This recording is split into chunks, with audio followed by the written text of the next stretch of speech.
रसायन विज्ञान के परिचय के बारे में आज हम इस स्लाइड के माध्यम से थोड़ी सी जानकारी प्राप्त करेंगे कि रसायन विज्ञान वास्तव में क्या है। हम रसायन विज्ञान के अंदर में किन किन चीज़ों का अध्ययन करते हैं। तो हमारी पहली कक्षा जो कक्षा 11 में प्रारंभ होती है वो रसायन विज्ञान के परिचय से ही प्रारंभ होती है। निचली कक्षाओं में जो आपने अभी तक पढ़ा है कक्षा 6 से लेके 10 तक, तो जितने भी रसायन विज्ञान के चैप्टर्स आपने पढ़े होंगे उसमें बहुत सारी चीज़ों के बारे में आपने सीखा होगा। रासायनिक अभिक्रियाओं के बारे में आपने पढ़ा होगा, अम्ल क्षार के बारे में आपने कई कक्षाओं में पढ़ा होगा।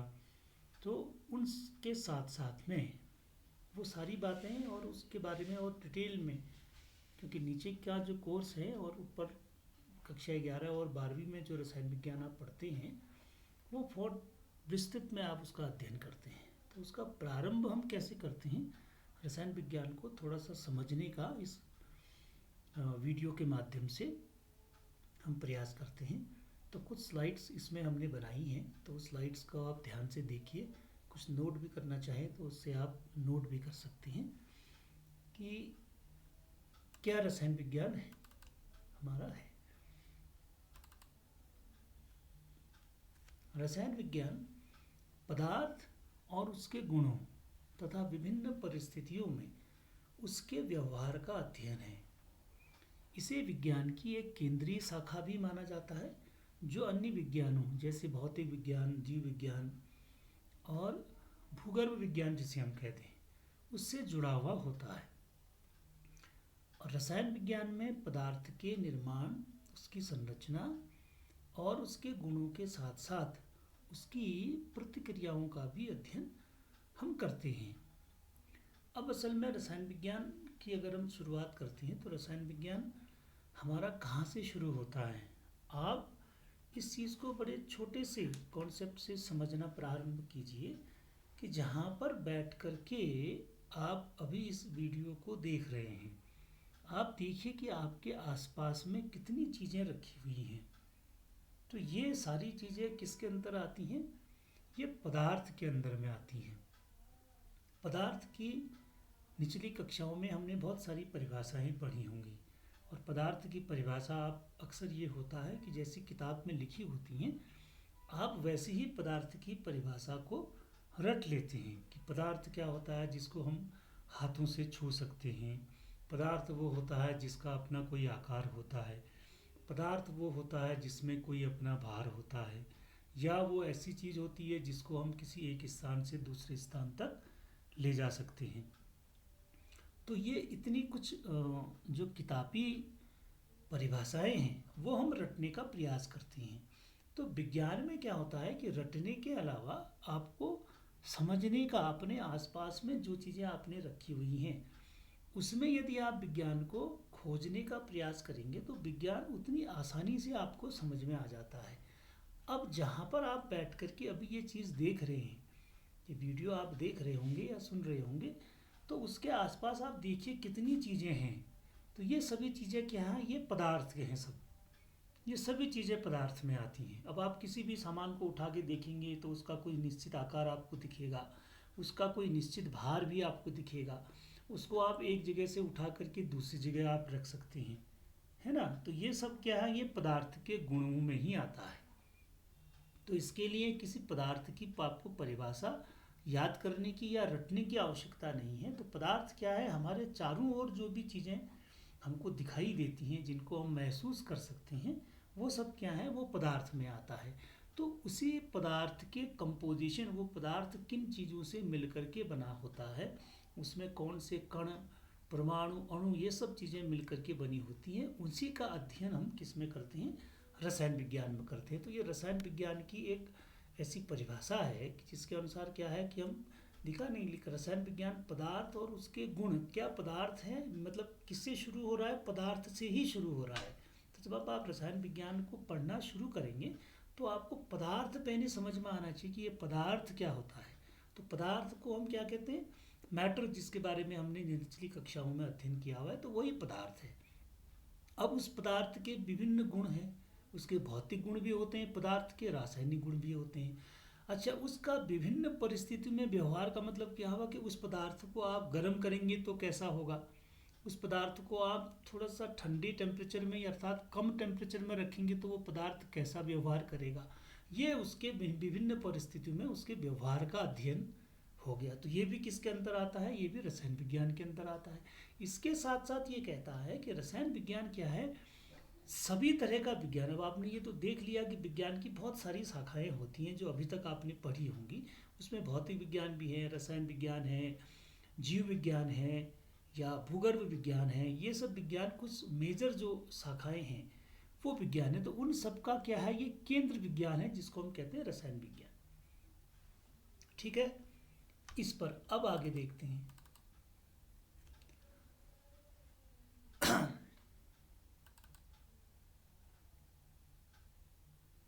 अब रसायन विज्ञान पदार्थ के और किस चीज़ को परिभाषित करता है। रसायन विज्ञान की अगर आप और परिभाषाओं में भी जाएंगे तो रसायन विज्ञान क्या कहता है, रसायन विज्ञान की अन्य शब्दावली में अगर आप जाएंगे तो रसायन विज्ञान क्या होता है, रसायन विज्ञान को हम रसायन तंत्र भी कहते हैं, इसको रस विद्या भी कई जगह कहा गया है। और यह प्राकृतिक विज्ञान के तहत अगर इस विज्ञान को आप देखेंगे तो ये क्या कहलाता है, एक ऐसा विज्ञान है जो क्या बताता है हमको, परमाणु, अणु, यौगिक, आयन, तत्व, इन सबसे जो भी चीज़ बनी होती है उनके गुणों की संरचना, वो जिस चीज़ से मिलके बनता है उनके गुणों की संरचना को हम रसायन विज्ञान के अंदर में लाते हैं। अब इसके अलावा जितने भी अन्य विज्ञान हैं उन सब का हमने क्या कहा, इसको अभी कहा था कि उन सब का क्या है, ये एक तरह का केंद्र विज्ञान है। इसको सब विषयों के केंद्र में रखा गया है, मध्यवर्ती सूची में इनको रखा गया है। तो कभी कभी इसको हम सेंट्रल साइंस मतलब केंद्रीय विज्ञान भी कहते हैं, क्योंकि ये सभी अन्य विज्ञानियों के लिए भी एक समझने के लिए मूलभूत आधार ये प्रदान करता है ना। किसी भी तरह का विज्ञान हो, जैसे अगर आप पादप वृद्धि देखेंगे, रासायनिक पादप वृद्धि मतलब पौधा कैसे वृद्धि करता है, ये वैसे पौधे की वृद्धि को हम क्या कहेंगे, पौधा वनस्पति विज्ञान के अंदर आता है, लेकिन वो कैसे वृद्धि कर रहा है वो किसके अंदर आ जाता है, वो रसायन के अंदर आता है, रासायनिक पादप वृद्धि उसको हम कहते हैं। अच्छा, इसी प्रकार से आग्नेय शैलों का आपने नाम सुना होगा, ज्योग्राफी वगैरह में आपने इस हिस्ट्री में पढ़ा होगा कि विभिन्न प्रकार के सेल होते हैं। तो उन सेलों का निर्माण जो होता है हम उसको पढ़ते तो हैं भूविज्ञान में, भूगर्भ विज्ञान, जियोलॉजी जिसको हम कहते हैं, लेकिन उनका निर्माण कैसे हो रहा है, कैसे बन रही हैं, वो सब किसके अंदर आ जाता है, वो रसायन विज्ञान का पार्ट हो जाता है। वायुमंडल में बहुत सारे ओजोन हैं, या पर्यावरण को प्रदूषित करने वाली बहुत सारी चीज़ें हैं, या पारिस्थितिकी है जिसको हम इकोलॉजी कहते हैं, इन्वायरमेंटल साइंस कहते हैं। तो इन सब का जो है वो मेन आधार जो है वो क्या है, या औषधि विज्ञान तो इसी से बनता है। इसके अलावा आपने एक चीज़ और नई चीज़ सुनी होगी जिसको हम कहते हैं अपराध विज्ञान। अपराध स्तर पर आपने सुना होगा ना, एक डीएनए साक्ष्य आजकल लिया जाता है। तो इन सब का आधार क्या है, वो सबका आधार जो है वो रसायन विज्ञान है। तो इसलिए रसायन विज्ञान को सभी विज्ञानों का क्या कहा गया, एक आधार विज्ञान कहा गया। अब इसकी अगर हम और चर्चा करते हैं आगे तो ये क्या कहता है कि रसायन विज्ञान आंतरिक संगठन और संरचना का। अब संगठन का मतलब क्या होता है, संगठन मतलब उसको हम कहते हैं अंग्रेजी में कंपोजिशन। किसी पदार्थ का संगठन मतलब है कि वो पदार्थ कितनी चीज़ों से मिल करके बना हुआ है, वो उसका संगठन कहलाता है। जैसे माना कोई लकड़ी से बनी हुई चीज़ है तो वो कितने प्रकार की लकड़ी से बन के मिल करके बनी हुई है, वो उसका संगठन हो गया, है ना। अगर हम कहेंगे किसी भवन का, मकान का अगर संगठन क्या है, तो मकान कितनी चीज़ों से मिल करके बना होता है। मकान में आपका ईंटा लगा हुआ है, पत्थर लगा है, रेता लगा है, सीमेंट लगा है, बजरी लगी हुई है ना, और लकड़ी, लोहा, ये सारा चीज़ें मिल करके क्या बनता है, मकान का कंपोजिशन। तो ये मकान का कंपोजिशन है। अब इनमें से अगर कोई भी चीज़ कम ज़्यादा हो जाती है तो हमारा मकान का ढांचा जो होता है वो ख़राब हो जाता है। या मकान की एज अगर हम कहते हैं तो मकान की एज क्या हो जाती है, कम हो जाती है। ठीक, तो संगठन का मतलब ये, संगठन का मतलब ये है कि संगठन किसी भी पदार्थ के बनने, किससे मिलकर के बना है, वो उसका संगठन कहलाता है। अब रसायन विज्ञान और क्या बताता है हमको, रसायन विज्ञान ये बताता है कि किसी पदार्थ के विभिन्न गुण, जैसे कि उसका रंग है तो वो कैसे उसका रंग है, उसका आकार, उसका घनत्व, उसके रासायनिक गुण, और रासायनिक गुणों में विभिन्न परिस्थितियां, जैसे मैंने अभी बताया कि गर्मी में वो कैसा व्यवहार करेगा, अगर उसको हम प्रकाश की उपस्थिति में रख देते हैं तो प्रकाश की उपस्थिति में वो कैसा व्यवहार करेगा, है ना। तो अन्य पदार्थ के साथ में अगर हम उसको रख देते हैं तो अन्य पदार्थ के साथ में वो कैसा उसका व्यवहार रहेगा, कैसी उसकी प्रतिक्रिया रहेगी, ये उसका जो है वो रसायन विज्ञान इस चीज़ के अध्ययन को भी बताता है। ठीक हो गया। अब इसके बाद आगे चलते हैं। अगली स्लाइड में हमारे पास आता है कि अगर इसका हम शब्द साधन देखते हैं रसायन विज्ञान का, कि रसायन विज्ञान का शब्द साधन मतलब आगे रसायन विज्ञान का जो शब्द है वो कहाँ से आया होगा, है ना, या किस प्रकार से ये किसकी चीज़ों से जुड़ा हुआ है। ये अभी हमने बात की इसकी कि हमारे रसायन विज्ञान स्लाइड में आप देखेंगे कि हमारे जीवन के कई पहलुओं को ये प्रभावित करता है। जैसे दवा का क्षेत्र है, खाद्य पदार्थ की सुरक्षा का क्षेत्र है, सामग्री विज्ञान मतलब होता है मटेरियल साइंस, जितना भी मटेरियल बनता है उन सब में रसायन विज्ञान कैसे यूज होता है उसका। ठीक, इसके अलावा जितनी भी प्रकार का विज्ञान है उन सब के बीच में ये हमारा विज्ञान होता है, रसायन विज्ञान। अब इसकी उत्पत्ति के लिए कि पहले इसके शब्द की साधना कहाँ से ये बना होगा ये शब्द, तो रसायन विज्ञान का शब्द जो आया वो अगर उसकी हिस्ट्री में अगर हम जाते हैं तो ये शब्द ये आता है कि ये पुनर्जागरण काल में कीमिया शब्द से इसका संशोधन हुआ। कीमिया मतलब कीमिया शब्द मिस्र का शब्द है, तो कीमिया शब्द से क्या बना, केमिस्ट्री बन गया। अच्छा, कीमिया शब्द कहाँ इस्तेमाल होता था, कीमिया शब्द जो है वो पहले ऐसा कहा जाता है कि कीमिया शब्द जो है वो पुरानी कुछ प्रथाओं के समूहों से जुड़ा हुआ शब्द है ना, जिसमें क्या करते थे, जिसमें रसायन विज्ञान, धातु विज्ञान, दर्शन, ज्योतिष, खगोल विज्ञान, ऐसे रहस्य और चिकित्सा वाले जो तत्व हैं उनमें इस शब्द का इस्तेमाल किया जाता था। तो कीमिया जो था उसको अक्सर किस में इस्तेमाल होता था, सीसा या अन्य आकार वाली धातुओं को सोने में बदलने की खोज से जोड़ा जाता है ना। तो कीमियागर एक शब्द और आता है इसमें, कीमियागर करके।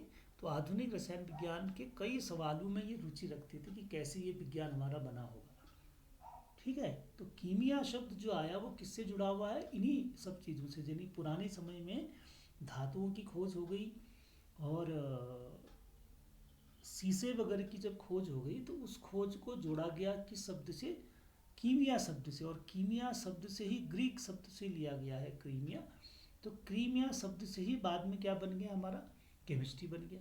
कीमिया शब्द से ही को ही आगे बदल करके किसमें रखा गया, केमिस्ट्री शब्द में रखा गया। अब इसके पीछे का और इतिहास यदि आप देखेंगे कि वर्तमान में जो कीमिया शब्द है, तो कीमिया शब्द ये कहाँ से आ गया, फिर ग्रीक में इसको लिया होगा, ग्रीक में इसको लिया होगा, तो ग्रीक शब्द से इसको कीमिया शब्द हमारा बन गया। अब इसके पीछे की एक कहानी ये आती है कि आपने कई बार ये कहानियों में भी इस चीज़ को सुना होगा कि पहले ऐसा होता था कि एक प्रकार का जो है वो पत्थर होता था जिसको हम कहते थे पारस। पारस नाम का एक पत्थर होता था, तो जिसका गुण क्या था कि पारस पत्थर जो है वो लोहे और तांबे जैसी जो धातुएं होती थी उसको क्या कर देता था, वो उसको सोने में बदल देता था, है ना। पारस पत्थर की क्या खासियत थी कि पारस पत्थर जो है वो लोहे और तांबा जैसी धातुएं जो थी उसको क्या करता था, उसको सोने में बदलने का काम कर लेता था। ठीक है, तो जब ये इस तरह के गुण उस पत्थर में थे तो ऐसे वाले जो विज्ञान जब उसको पढ़ना शुरू किया लोगों ने कि भाई ये ऐसा चीज़ है तो इसको किस में रखा जाए, है ना। और दूसरा एक और आपने सुना होगा पुरानी कहानियों में जब हम सुनते हैं कि देवताओं में या राक्षसों में ऐसी लड़ाई हुई कि जिसमें उनको जो है अमृत प्राप्त करने के लिए, अमर रस उनको पीने के लिए अमृत तो प्राप्त हो जाए, तो उसके लिए उनके बीच में लड़ाई हो गई, है ना। तो उस अमृत को भी क्या मानते हैं, रसायन मानते हैं। ठीक है, तो पुराने समय में क्या हुआ कि ये दो चीज़ों से क्या हुआ, रसायन अध्ययन का खोज हुई। एक प्रकार से इसको हम रसायन विज्ञान का अध्ययन वहीं से मानते हैं जहाँ पर इन दो चीज़ों की चर्चा होती है, कि कहाँ से रसायन विज्ञान शुरू हुआ होगा। कि एक तो वहाँ पर जहाँ पर आपका पारस पत्थर से लोहे और तांबे जैसी धातु को सोने में बदलने वाला काम किया जाता था, और दूसरा कहाँ पर से कि जहाँ पर अमृत रस जो है वो पीने के लिए लोगों में लड़ाई हुई, देवताओं में और राक्षसों में, तो उस अमृत को भी किस में माना गया, रसायन विज्ञान का ही जो है वो पात्र, रसायन विज्ञान के अंदर ही उसको माना गया। तो वहाँ से भी हम रसायन विज्ञान के अध्ययन को जोड़ते हैं। फिर इसके साथ साथ क्या हुआ कि प्राचीन भारत में लोगों को आधुनिक विज्ञान के उदय से पहले, मतलब जब हम मॉडर्न साइंस पढ़ते हैं उससे पहले भी बहुत सारे वैज्ञानिक तथ्यों की जानकारी थी। उसकी जानकारी हम कई इतिहास के चीज़ों में भी पढ़ते हैं। जैसे वो क्या क्या करते थे, धातु कर्म, बहुत सारी धातुओं की चीज़ें उनको बनाना आता था। औषधि का निर्माण करते थे, औषधि उनको बनानी आती थी। सौंदर्य से संबंधित चीज़ों को बनाते थे, सौंदर्य का निर्माण करते थे। कांच का निर्माण करते थे, डाइज यानी रंग बनाते थे। ठीक है ना। ये चीज़ें कहाँ अभी भी हमको सुनाई देती है, कभी आपने अगर ध्यान दिया हो कि जैसे कई जगह में ऐसा आता है ना कि जैसे हमारे यहाँ पर भी ये अल्मोड़ा से नीचे जब आप जाते हैं तो वहाँ पर एक उद्यान है, लखवाड़ द्वार करके कहते हैं ना। तो उसमें बहुत सारी किस समय की प्राचीन वो मिली हैं, जो दीवारों में चित्रकारी होती है ना, तो उस चित्रकारी में अलग अलग रंग उसमें मिलते हैं। तो इस प्रकार से पुराने समय में जो ये ऐसे कलर, रंग कैसे बनता है, रंग तो रसायन विज्ञान से ही बनता है। तो विभिन्न प्रकार के जो कलर बन गए, तो आप ये समझिए कि रसायन विज्ञान किस समय एक तरह से विज्ञान के रूप में उसका उत्पत्ति हो गई थी। इसके अलावा सिंध में, अगर आप सिंध और हिस्ट्री अगर आपने पढ़ी हो, सिंध में मोहनजोदड़ो और पंजाब में हड़प्पा की जब खुदाई हुई तो उसमें क्या हुआ कि कई ऐसे पुरातात्विक परिणाम बन गए। पक्की ईंटों का, जब भवनों को वहाँ देखा गया ना उसको खोद करके, तो पक्की ईंटों का वहाँ प्रयोग होता था, मिट्टी के बर्तन का प्रयोग करते थे। तो ये सब चीज़ें जो बनती हैं अभी भी, अब ईंटों का और मिट्टी के पत्थर का अभी भी इस्तेमाल होता है ना। तो ये सब चीज़ें क्या थी कि ये उस समय भी प्रचलित थी। तो ये सब क्या मानी गई, ये सब किस में आती हैं, रसायन विज्ञान के ही अध्ययन में ये सब चीज़ें आती हैं, है ना। अच्छा, इसके अलावा बहुत सारे ऐसे बर्तन जैसे निर्माण में पुराने समय के जो मोहनजोदड़ो में बर्तन वगैरह अवशेष प्राप्त हुए, तो उसके समय में क्या हुआ, निर्माण के समय में उस समय भी जिप्सम और सीमेंट वगैरह का इस्तेमाल किया गया। चूना है, बालू है, या सूक्ष्म मात्रा में उसमें कैल्शियम कार्बोनेट मिलाया गया। इसी प्रकार से जो हड़प्पा के लोग थे वो क्या बनाते थे, वो टिन आधारित ऐसे टिन लेपित बर्तन उस समय बनाते थे। इसी प्रकार से शीशा है, चांदी है, सोना है, ऐसी धातुएं मतलब उसी समय उन्होंने खोज ली थी। जब हमारा ये जो वर्तमान युग हम कहते हैं ये इतना डेवलप नहीं हुआ था, तो उसी समय ये सब चीज़ें खोज ली थी। तो उसको हम किस सब में, ये सब किस में आता है, ये सब रसायन विज्ञान के अंदर ही आता है। इसी प्रकार से एक जगह दक्षिण भारत में एक जगह पड़ती है मस्की, तो यहाँ पर 1000 से 900 ईस्वी पूर्व तक, और इसी प्रकार से उत्तर भारत में एक जगह पड़ती है हस्तिनापुर और तक्षशिला, इसमें 1000 से लेकर के 200 ईस्वी पूर्व तक कांच की वस्तुएं प्राप्त हुई। अब कांच कैसे बनाया होगा, या कांच को लेपित करके उन्होंने बहुत सारे ऐसे धातु ऑक्साइड उनको मिला करके बनाया।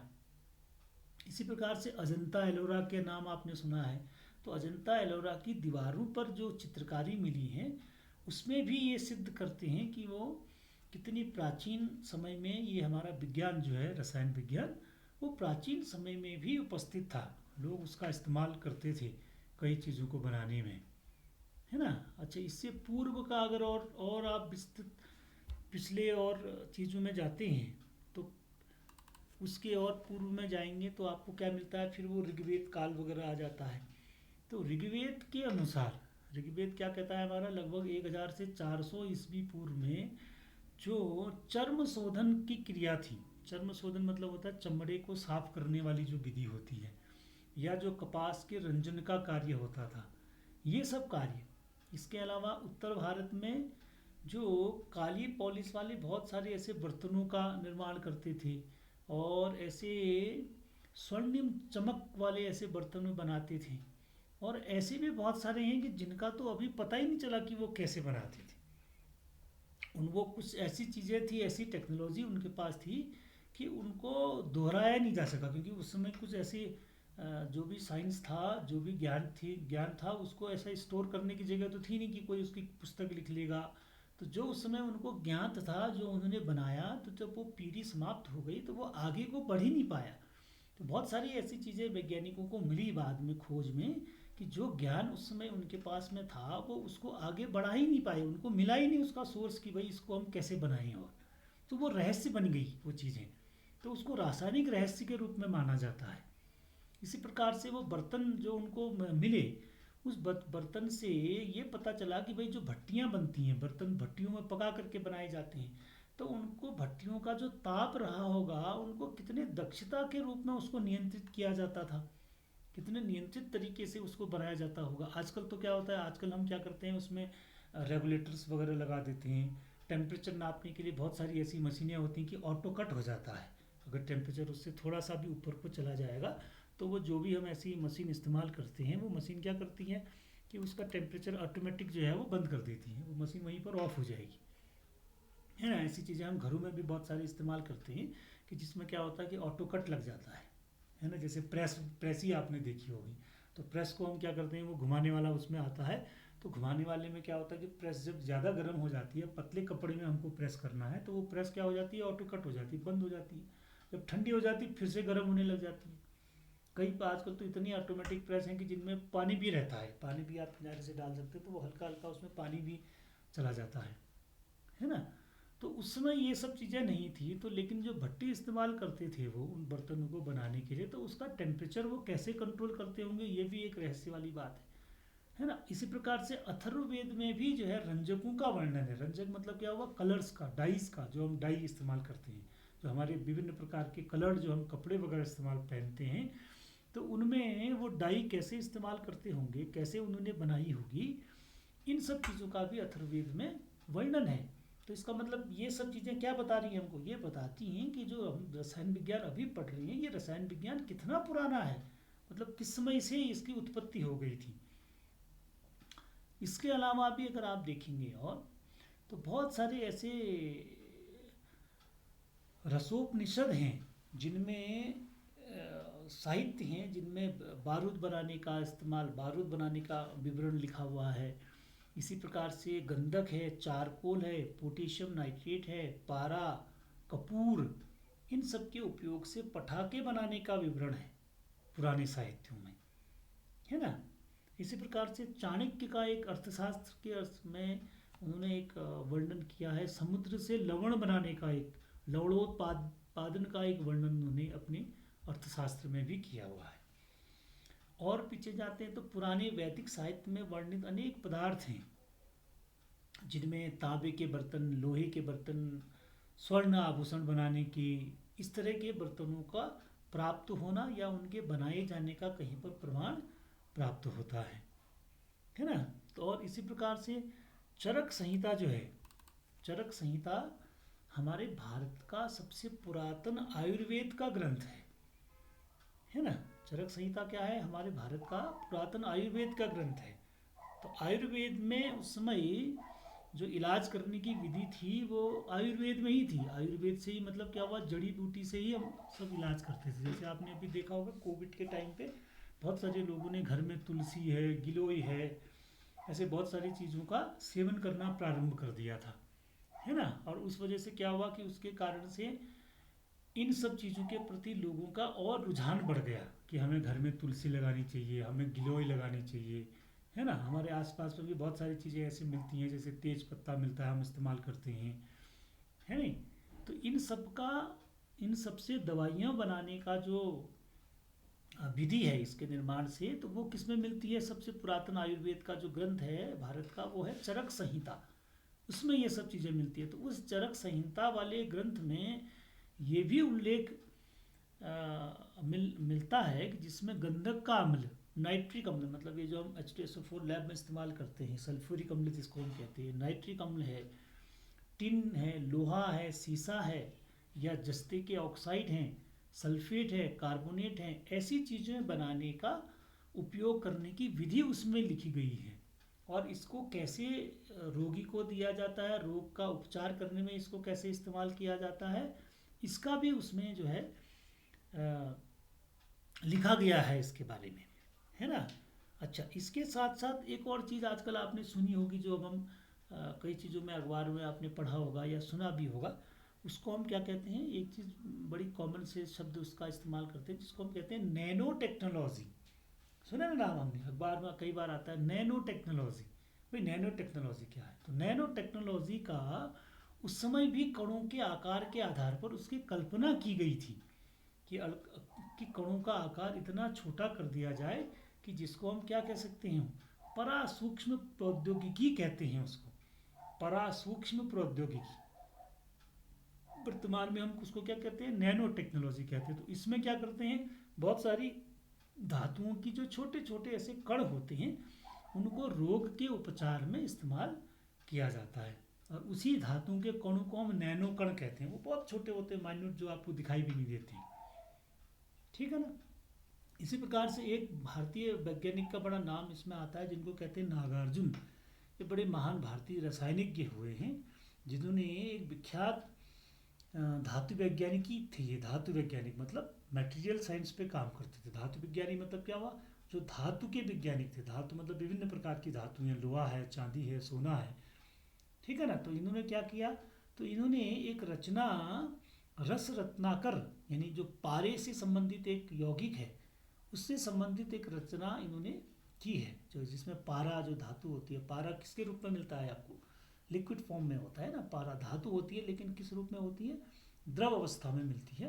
तो उससे संबंधित बहुत सारी चीज़ों की रचना इन्होंने की थी, कि जैसे धातु है, स्वर्ण रजत है, टिन है, तांबे के निष्कर्षण की इन्होंने विवेचना की। मतलब इन धातुओं को हम कैसे प्रकृति से प्राप्त करते हैं, सोने को, तांबे को, टिन को, लोहे को, ये कैसे हम इसका निष्कर्षण कर सकते हैं। निष्कर्षण मतलब क्या हुआ कि उनको हम कैसे निकाल सकते हैं, है ना। तो कैसे उनको प्रकृति से हम निकाल सकते हैं, उसके बारे में इनके द्वारा कई बार अपने साहित्य में उसको लिखा गया है, ठीक। एक पुस्तक 1800 ईस्वी पूर्व में भी एक आई थी जिसको हम कहते हैं रसावण करके, रसावण करके एक पुस्तक आई। उसमें भी विभिन्न प्रकार की भट्टियों का प्रयोग उसमें किया गया, भट्टियों का अलग अलग इस्तेमाल कैसे किया जाता है उसके बारे में उसमें लिखा गया है। जैसे विभिन्न प्रकार की ज्वालाएँ होती हैं ना, ज्वालाएँ मतलब ये हुआ कि जब आपने देखा होगा बहुत बहुत तेज़ कहीं पर आग जलती है तो उसका कलर अलग अलग हो जाता है ना। रेड होता है, हल्का सा ब्लू कलर का हो जाता है।